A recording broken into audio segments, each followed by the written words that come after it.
Hey students, today we're going to start with HTML and Visual Studio Code. So click on New File,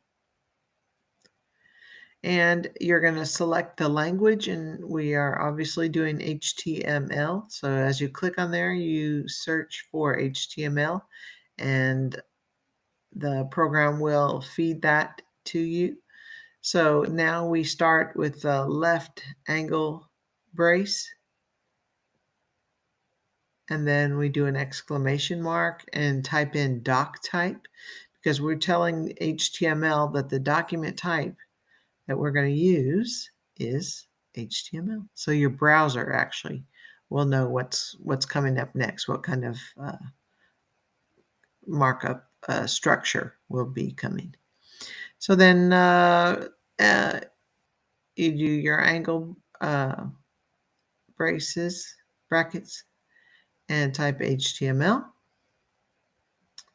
And then you have the head of your web page. And as you start to type the closing tag of that element, you'll notice that Visual Studio Code will fill that in for you. You click between the two tags and press enter. And if you want to pause right here, you can read what the title is and where it goes,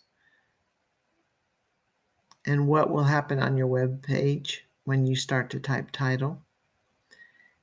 Remember, you have the brackets on either side, and then you type the opening bracket, the left angle bracket, and then the /, and it will populate the second half of the tag pair. And then obviously the title that you want to put in is your name and portfolio, because we are creating, after all, a portfolio.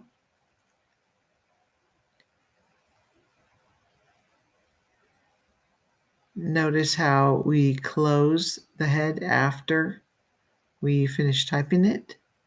And then now the body, the first tag, and we start typing the second.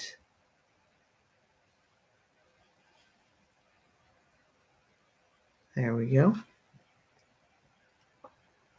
Okay. And then in the body of the web page, this is where we're going to put our text.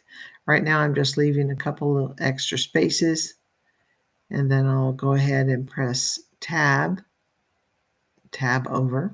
Now with HTML, it doesn't matter how many spaces between each element, because it just puts them all together until it hits a tag that says break or something like that.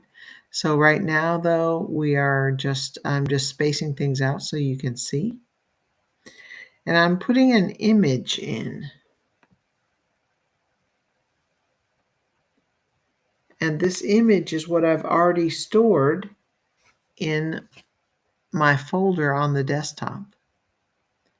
So you'll put the name exactly as you see it within those quotes on the image. And you can pause this anytime and do your typing.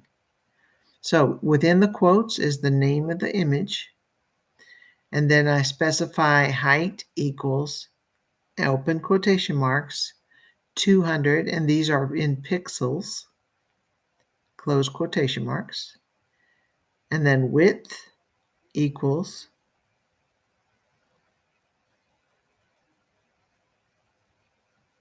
and let's make this 300. So the image will be wider than it is high.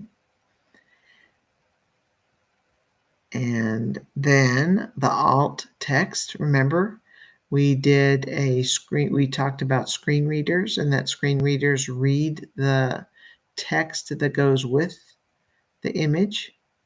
So we always put that in so that our website is compliant. And in case your images don't load, then you'll have at least some text there to explain. Okay, so those are the three parts of the image. And now I'm going to start closing things up For an image, because there's not text in there, we don't need to put tags on either side. We just do the slash and then the closing right-hand bracket. And here's a paragraph. Let's put a paragraph in here. I'm going to put my social media information. Kind of make this look like a social media post. And then we close that element. Opening another paragraph. And I'm putting a little information sentence. Very short paragraph. Technically not a paragraph if you're talking about an English paragraph. Writing an essay.